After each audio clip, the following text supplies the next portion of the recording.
danger. I got that text that she's kidnapped. Kidnapped or something more shocking? Tiffany was there in the room by herself. Plus, the most decorated Navy SEAL in history, he said he was. The stuff he was coming up with, it was insane. But he's about to meet someone even tougher. Perfect plan. So what went wrong? I caught it. And so do we. 2020 tracks him down. Folks in the Navy SEAL community say that you're not a commando, you're a con artist. And living the high life of a rock star. Hey, if it's not a felony, let's keep partying. The sold-out concerts, the tour bus, even the music videos with the Hollywood model. He didn't have a label. He never performed live. And he'd never made a record before. But now, singing a different tune. Plus, the secrets of how this guy fooled so many of you watching on TV. These hosts are just completely buying everything you're saying. Tonight, see if you can spot the big lie. No. Yes. No. Here now, David Muir. Good evening and Happy New Year. And tonight, if one of your New Year's resolutions is to be truer to yourself, you're already way ahead of the people you're about to meet right here, fooling their colleagues, their lovers, their own families with a big lie.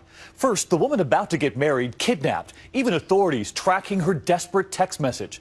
Tonight, Deborah Roberts with a twist. Something old, something new, something borrowed, something not quite true. If you were cruising through Fletcher, Oklahoma a few summers ago, you may have noticed amongst the rolling prairies and homes on the range this startling sight, a billboard about a missing blonde. Right now, detectives are trying to find 39-year-old Tiffany Bray from Fletcher. Tiffany Bray, her smiling face peering down in that haunting picture, had vanished, and her frantic family was all over the news. She's wrong. She's a piece to this family, a piece that we have to have back. Pleading for information, for anything to help. We do feel like she is in danger. She needs to be found. This big mystery on the Great Plains was served with an extra helping of heartbreak. Tiffany disappeared just months before her wedding day. Her fiancé, Chad McGuire, feared he'd have to turn wedding plans into funeral arrangements. I was worried that she'd run off the road and had a wreck. Tried calling her several times, and it'd just go straight to voicemail. Chad, a plain-spoken power company worker, fell hard for the petite blonde who fit right into his cap and overalls world. They'd go driving around on the back roads, play in the mud in the Jeeps, have a good time. With his new Sooner State sweetheart, Chad could have easily been living that song by fellow Oklahoman Carrie Underwood.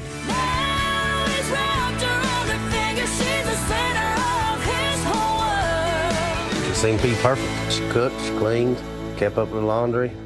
Not one for hemming and hawing, this rustic Romeo offered his sweetie a heart necklace for Valentine's Day, and a few months later hopped in his pickup truck with a diamond ring.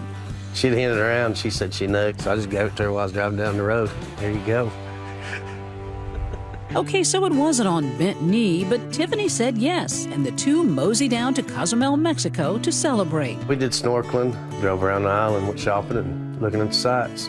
Back home in Oklahoma, wedding plans are in high gear. Chad's parents even have a little fun with a gift, hinting about who'll wear the overalls in the family.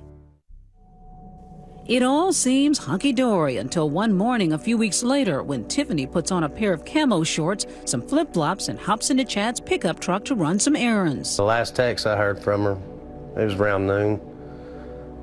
She asked what I wanted for lunch. He never gets that lunch order because Tiffany never returns. I was scared. It was about that evening. Went looking for her, and then I filed a missing person report the next morning. This is not like her. She always calls her mother every day or every other day, regardless of what is going on in her life. Not a word from his new fiancée for 96 excruciating hours. Then a text message sent from her phone that has Chad fit to be tied. 4 days later, I got that text that she was kidnapped. It reads, "Need help somewhere in Lawton in dark room. White man. Please help me. Not sure I can use this again." The text message comes in of that nature that takes it to the forefront of the seriousness of what may be going on. Richard Goss, a no-nonsense special agent in charge of the Oklahoma State Bureau of Investigation, doesn't take kindly to the thought of a woman being abducted. Everything had to go on hold while we address this kidnapping. Biggest fear, bar none, is somebody finding Tiffany Bray dead while we're looking for her. Friends and family are also frantically searching for the 5'2", 95-pound woman. She wouldn't be hard just to snatch up and throw in a van or something like that. Tommy Lewis, an old family acquaintance who values friendship as much as his Christian faith, is happy to help. You will not go empty-handed. How involved were you? We spent our time and money searching, trying to assist investigators, giving them any information we could. As the weeks went on, did you start to lose faith? The longer something like that goes on, the more in your head you're thinking this is not going to end good. We're out looking for a dead person. And Chad has even more to worry about. His fiancée has vanished under suspicious circumstances. And as the last person to see her alive, suspicion is directed at him. They spent quite a bit of time parked down the hill from my house watching me. They thought I'd done something to her. Investigators even strap him in for a polygraph. I had one ask me where the body was. I was nervous about it. He asked me how honest a person I was, and I told him about 70%. But Tiffany's family worries about the other 30%. Her brother-in-law and sister were pretty animate. They just knew that Chad had killed her.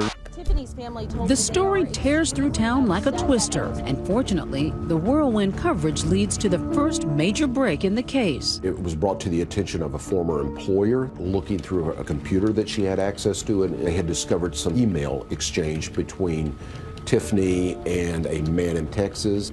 That man is Steve Thomas, a secret acquaintance Tiffany had met online. Steve lives 5 hours away in Palestine, Texas, a body shop worker with an unusual hobby, making medieval armor.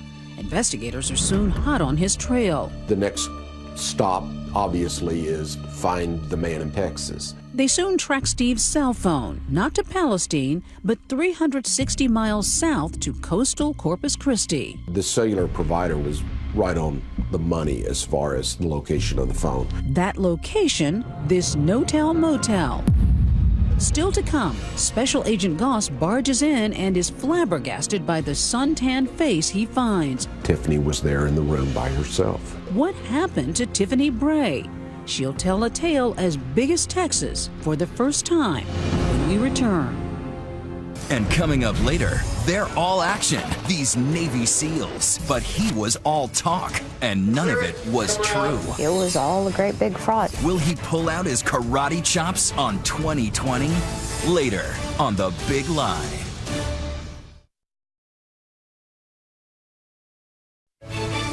"2020 continues. Once again, Deborah Roberts. It's been nearly a month since 39-year-old Tiffany Bray disappeared from small-town Fletcher, Oklahoma. Her only communication, a text message sent to fiancé Chad McGuire, saying she was kidnapped. We want to show you Tiffany's picture one more time. If you see her, call police immediately.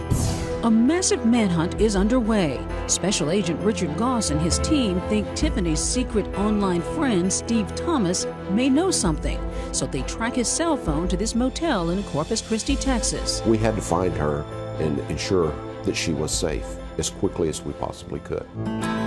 So imagine their surprise when they bust into the room and find her only injury is a bad sunburn. I would say that we knew positively when we walked into the motel room that she was safe and sound and it had all been a hoax. A wild goose chase. Turns out Tiffany's no kidnap victim, but a reluctant bride with a bad case of cold feet. She agreed to tell us her story for the first time, explaining that she dreamed of more than cooking and cleaning for Chad. Chad was a nice guy. I just was not happy with my life. So why didn't you just break it off? Say it was a big mistake. I can't answer it. I just felt like I couldn't breathe anymore. And you felt you couldn't say that to your fiancé? Mm-hmm. So one morning you just woke up? I actually had thought about it a few days prior, and so this is what I'm gonna do. Her plan, if you can call it that, began that July morning. Got up, got ready, I said I'm going to town. Instead, she takes a detour, a huge one, in Chad's truck.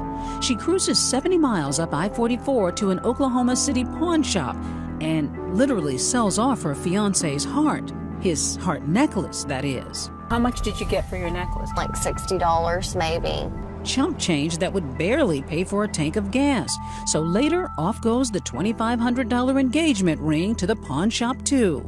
What's going through your mind as you're driving? The whole time I was driving, I was shaking. I was so confused. I thought, you know what? I have this address for Steve in Texas. That's where I'll go. Steve, that online friend with a passion for medieval attire. He was dreaming of making a future with his Oklahoma princess and had no idea she wasn't available. This must have been a powerful connection with this guy in Texas for you to just drop everything and run to him. It was just somewhere to go. It was my escape. It was my way out. I mean, you had to be thinking, somebody might find me, spot me. I mean, all I was doing was leaving, and my thought, it wasn't against the law to take off and not tell anybody where I was going. But what about that desperate text for help? Why'd you do that? Maybe it was me crying out somehow. I don't know. So it didn't occur to you that the police might get involved? No, I had no idea. The duo head south to coastal Corpus Christi to find a fresh start. But their new life isn't exactly Camelot. The cash-strapped couple check into that low-rent motel where room 206 goes for about $30 a night. Yes, just like Garth Brooks put it.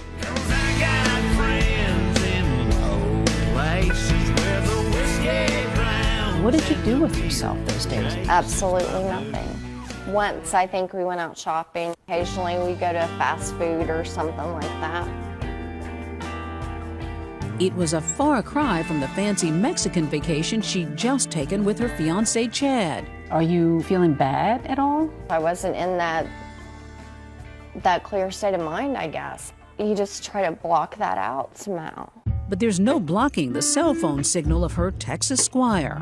Soon, there's someone at the door, and it's not room service. Someone knocked at the door, and it was those guys. Surrounded by unhappy state agents, it's time for a reality check. I was immediately, of course, scared. You escape from something and not realize how bad you're hurting everybody else around you. So it's actually very selfish. Finally, this morning, they found her in Corpus Christi with a male companion. Her companion, Steve, wasn't part of the hoax. Police say Tiffany kept him in the dark. But after logging 6,500 miles, spending 685 man-hours and more than $34,000 on the case, Inspector Goss isn't inclined to forgive. When we arrested Tiffany Bray, I had no sympathy for her at all. The #1 cause of death in law enforcement is traffic accidents. I'll be darned if one of my agents or a law enforcement officer should lose his life for a game. Tiffany is arrested for taking Chad's truck and falsely reporting a crime. I was happy I wasn't a suspect anymore, and I was glad that she was found all right, safe, but I wasn't too happy. Neither was Tommy Lewis. I got a phone call from my then best friend telling me we found Tiffany and she's alive. And at first I was just angry at her, It was like, oh my God, what was she thinking? How could she do this to us? Tiffany's family asked the same question. Though they bailed her out after 5 weeks in jail, relatives kept a tight leash on the absentee bride. I was allowed to go to work and go straight home. It sounds like they had trouble trusting you. So I just ended up moving out. So no, I don't have a relationship with my family. Tiffany was able to cut a deal with prosecutors. No more time in the slam for the charges she faced as long as she pays back the $34,000 spent on her search. Today's emotional finale to the Tiffany Bray case is 2 years in the making. And it's not over yet. She's working 60-hour weeks to settle up with the OSBI. $560 a month for the next 5 years. I'm very grateful that they did find me because I don't even know till this day where I'd be if they wouldn't have found me. I went to counseling because the guilt alone will eat at you every single day. Suffice it to say the wedding was off, but Chad's achy-breaky heart seems to have mended quickly. If they hadn't come got her stuff, I was going to have a runaway bride garage sale. And guess what? There's a happy ending to this tangled love story. Remember Tommy, Tiffany's family friend? We just kind of started hanging out more and enjoying each other's company, and I invited her to church. and the relationship just kind of blossomed. Never forget that history, and that we always use it to guide ourselves in the future. And soon those church bells were ringing for them. Were you worried on the wedding day about whether she was going to show? I'd be lying if I said it didn't cross my mind. What was it that you found in this relationship that you just did not feel that you had in your life before? Love. Never felt like I had that before. So the question tonight, would you have forgiven Tiffany? Tweet me, use the hashtag ABC2020, and just wait until you see the big lie busted next. Coming up, sex, drugs, and rock and roll. The guy who wanted to be a rock star so bad, he faked his way into $11 million to do it. They wanted to touch me. For the very first time, you'll hear from him, singing like a jailbird. Next on The Big Lie.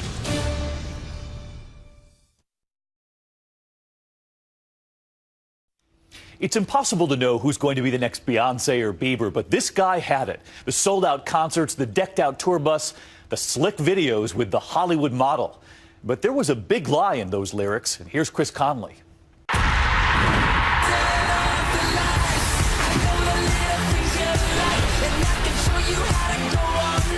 As the lead singer for his band Lights Over Paris, Robert Mawhinney wanted to be a rock star in the worst way. In this, he succeeded. Mawhinney fulfilled his every rock and roll fantasy, starring in sexy music videos. I'm not a gangster, but I would ride for you. Throwing wild all-night parties at his luxury dwellings across Los Angeles, including this 10 G's a month riot house in the Hollywood Hills.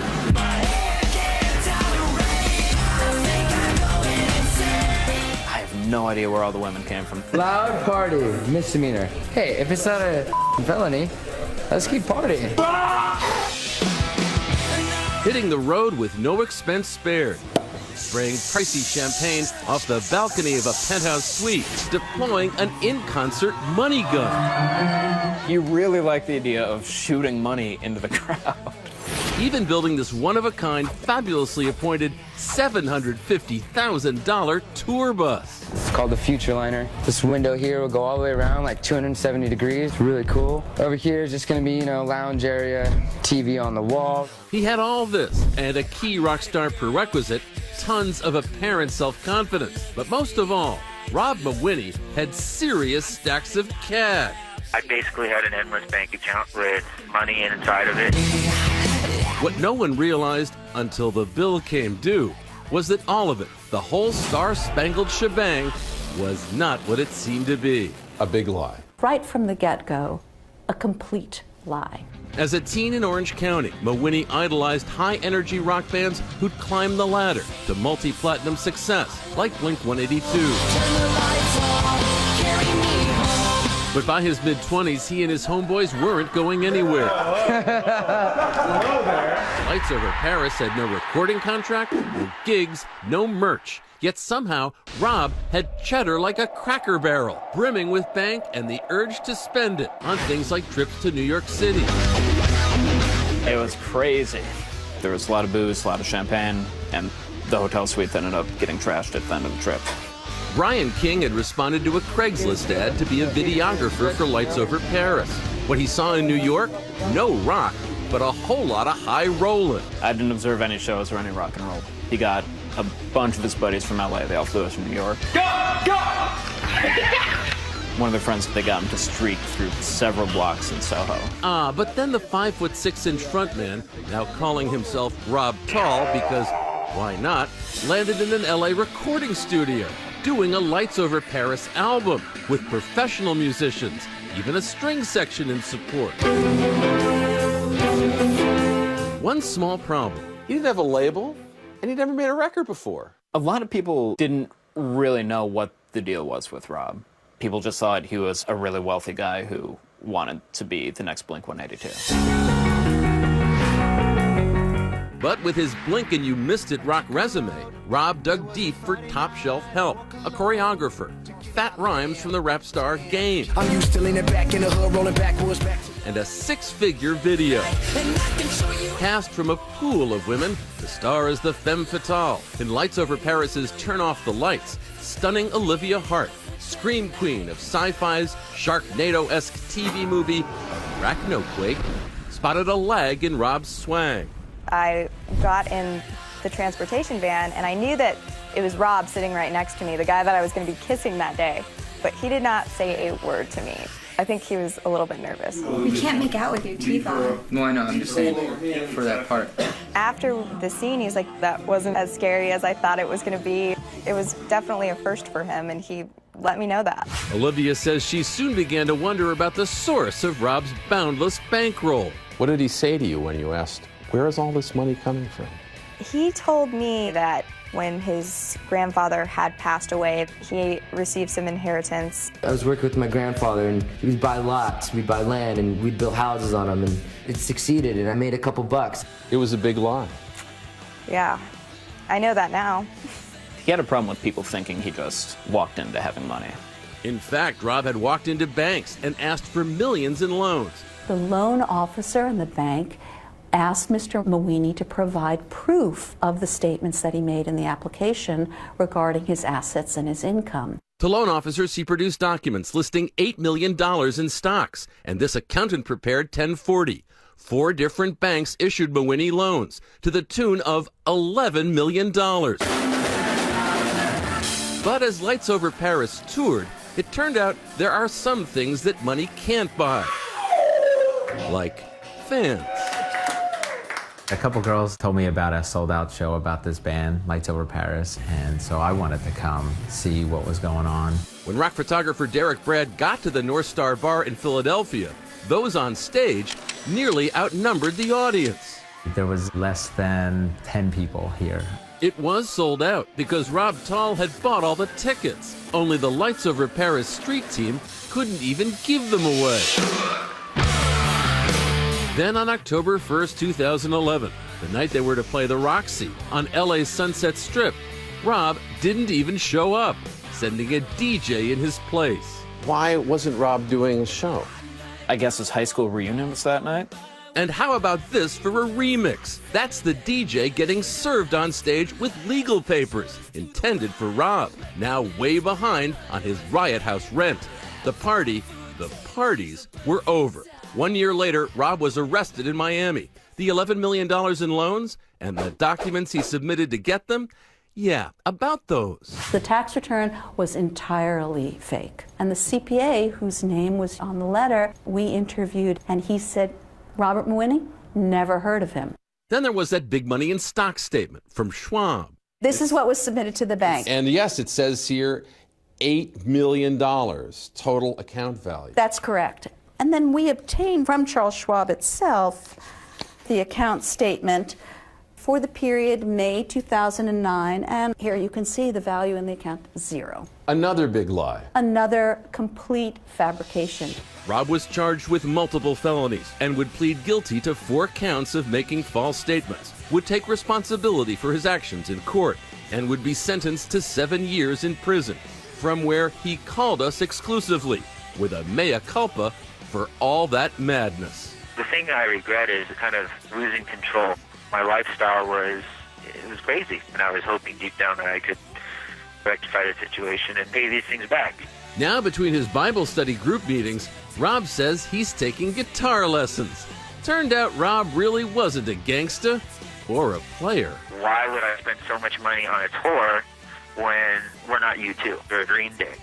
That's one of the things that I sit in my cell and regret. Here's a man who wanted to be a star, but apparently didn't have the talent to do it. He had to do it through crime.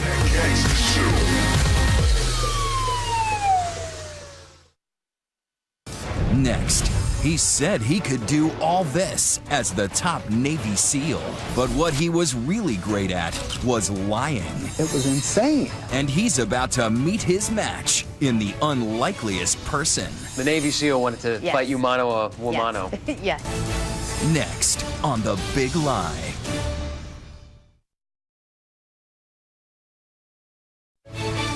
"2020's The Big Lie returns, now with Matt Gutman. Move, move! In these cynical times when heroes are scarce, Navy SEALs may be the one thing Americans can still believe in. Capable of almost superhuman feats of combat skill and endurance, they are the real deal. Famed for taking out world enemy number one, Osama bin Laden. Hollywood has turned the SEALs' real-life exploits into big-budget movies, like the just-released flick Lone Survivor. So if you happen to meet a SEAL, you might react the way Carol Roberts did when she met A.J. Dickin. Clear it, come around, and shoot. With awe. What was your first impression of him? He's a big guy. He commands authority by his size. It was 2011 in Carson City, Nevada. Carol, herself a Navy vet, was a student at Dickin's military-style self-defense school. That's Dickin running and gunning in videos he made to promote his business. It looked like a lot of fun. Learning from a Navy SEAL was part of the fun, but Dickin wasn't just any old SEAL. He claimed tours of duty in Vietnam, Grenada, Desert Storm. You name it, he's been there, earning him the status as the most decorated Navy SEAL in history. If anyone asked for proof, he had his discharge papers at the ready, even emails from Colonel Oliver North. Punched the head, shot to the throat. Dickin's self-defense school was a success, but he dreamed way bigger. He wanted to set up his own lucrative overseas security business. To bankroll his new venture, Dickin turned to a pair of local doctors enrolled in his self-defense classes. The savvy SEAL talked him into investing upwards of $850,000. He said, well, I'm ex-Navy SEAL. And then I went into the CIA. He can be very charming, very engaging. He presents a face that kind of draws you in. Dickin's mystique and the allure of a big payout led Carol Roberts to sign on as the marketing director of the new firm. They needed somebody to do their marketing, and so I said, I'll do it. So you actually quit a good job in order to work with Dickin. Yep. Because you thought the money was coming in. Yep, I had seen the contracts that were, worth hundreds of millions of dollars. Yeah. Yep, Dickin, that smooth-talking SEAL, had landed a security contract with the United Nations affiliated organization, allegedly worth about $500 million. It's all coming together. A.J. Dickin's excellent adventure is getting off the ground. All of a sudden, it was like, we're leaving for Burundi in a week. No, this isn't the script for an action flick, but the first bit of business for Dickin's new venture. Deep in the African nation of Burundi, there's a construction project looking to hire a security firm. Dickin leads an expedition there to seal the deal. Carol Roberts is part of that team, as is chief pilot Mike Reynolds. But shortly after they land, the wheels start falling off. By the second day, we realized that people didn't know who we were, what we were doing there. His house of cards started to crumble. The business trip to Burundi has turned into a bungle in the jungle. And when the going gets tough, the tough get drunk. He'd fill up a glass of vodka and have that down for breakfast. It was insane. The whole situation there was just dangerous. Carol's suspicion grows when the power goes out in the hotel and the supposedly steely-nerved SEAL nearly wets his fatigues. He freaked out, picked up his phone, runs into the other room, talking to the CIA to have them reposition the satellite so he can make sure that the rebels aren't coming to get him. No. Yes. Just then, a friend back in the States tips Carol and the team off to a strange video just posted on YouTube. If I get one more phone call asking me to verify if A.J. Dickin was ever a Navy SEAL, I'm gonna take this grenade, pull the pin, and blow myself up! The guy in the video isn't some lunatic. He's actually a real former Navy SEAL, one Senior Chief Don Shipley. I knew right away you weren't fake. All I gotta do is check your name. I'll check your name. Just like that, a couple of keystrokes. I'll tell you if that guy was ever a SEAL or not. Shipley has made it his personal mission to ferret out the fakes every single day using a special database only real SEALs can access. How many guys have you exposed? Thousands. Thousands? Oh, yeah. I verify on average at least 20 fraudulent SEAL claims every day. But Shipley says A.J. Dickin was no ordinary SEAL faker. For one thing, his claims were so over the top. Remember those discharge papers? The awards in here are outrageous. Why are they outrageous? Oh, he says he's got 2 medals of honor. That hasn't happened since World War I. In fact, Dickin never served a day in the military, and his phony resume was missing a few details, like the burglary conviction that landed him in a California prison. For the team back in Burundi, that last bit of Dickin's cover is blown to bits, but knowing he's a fraud is cold comfort. You're sitting in the middle of Africa with somebody that you're pretty convinced at this point is a sociopath at best, a psychopath at worst. The team hightails it back to Nevada, and Carol Roberts wastes no time blowing the whistle about the real A.J. Dickin. I went to one of the doctors with all of the evidence I had and said, you have a problem. It was all a great big fraud. Dickin was fired and skips town, leaving only burned bridges and emptied wallets. Months later, Dickin is back on the radar when ABC station KGO picks up his trail, leading to his parents' house outside Los Angeles. I need to talk to you about your Navy SEAL background. I don't have a Navy SEAL background. You told a lot of people that, didn't you? No, I did not. Now, true to form, Dickin heads for the hills again, but nobody is sure which hills until a few months ago. So we've been trying to track down Dickin for weeks now. Finally, we know where he is and where he's going to be. 2020 tracked Dickin to a secluded property in rural Arkansas, where the road ends. The man doesn't get out much anymore, but finally we spotted him. Yeah. How you doing, Mr. Dickin? I have nothing to say to you. I'm not coming from ABC. These appear to be your discharge papers, and folks in the Navy SEAL community say that you're not a commando, you're a con artist. Which is it? I have nothing to say. Well, if you actually talk to me, I'd like to hear your side of the story, sir. But Dickin can't drive away so easily from his shady past. Here we go. He's an ex-con, still banned from handling weapons, meaning this Rambo routine is illegal. And now he's facing felony firearms charges in Nevada. But as of today, A.J. Dickin still walks the earth, maybe not as a SEAL, but as a free man. The people who say he's conned them are hoping to see him soon wearing a different kind of uniform. You'll never get paid back for what you lost, but can you ever get payback? To be able to bring this to light and not just sweep it under the rug is what my payback's going to be. He's a coward and a liar, and that's all he has been, and that's all he ever will be. Next, he tells lies for a living. I was locked in the mortuary for 14 hours. I'm a Hungarian Magyar descent. I'm a jazz musician. I travel about 48 weeks a year. You're about to watch him in action. But are they tips to getting on TV or landing in jail? I'm the best prank caller that ever existed. Later on The Big Lie.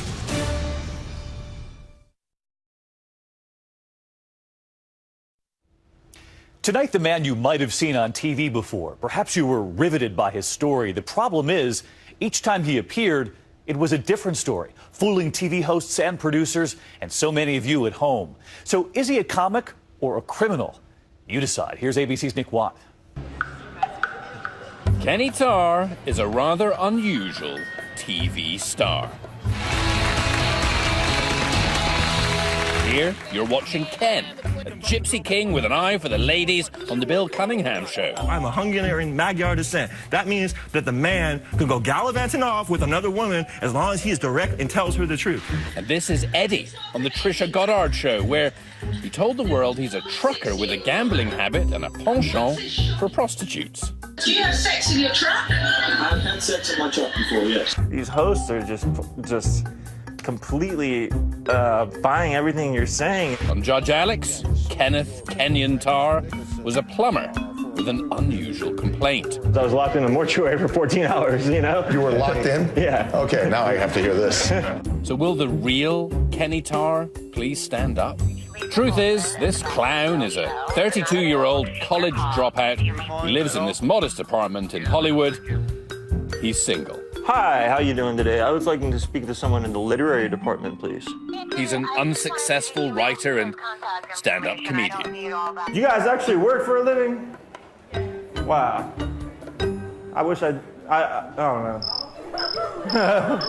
Lying, hoaxing, fooling, this, says Kenny Tarr, is his art. Andy Kaufman, Andy Warhol, great. I'm glad they existed, but they're nothing compared to me. I don't really even look at them like peers. What? I don't have any respect for their accomplishments. You were saying that your performances are superior to Andy Kaufman? Completely. I'm not being braggadocious, I'm being real. We hung out with Tarr back in September before he found some genuine fame by getting arrested. More on that a little later. Yeah, this is Ed.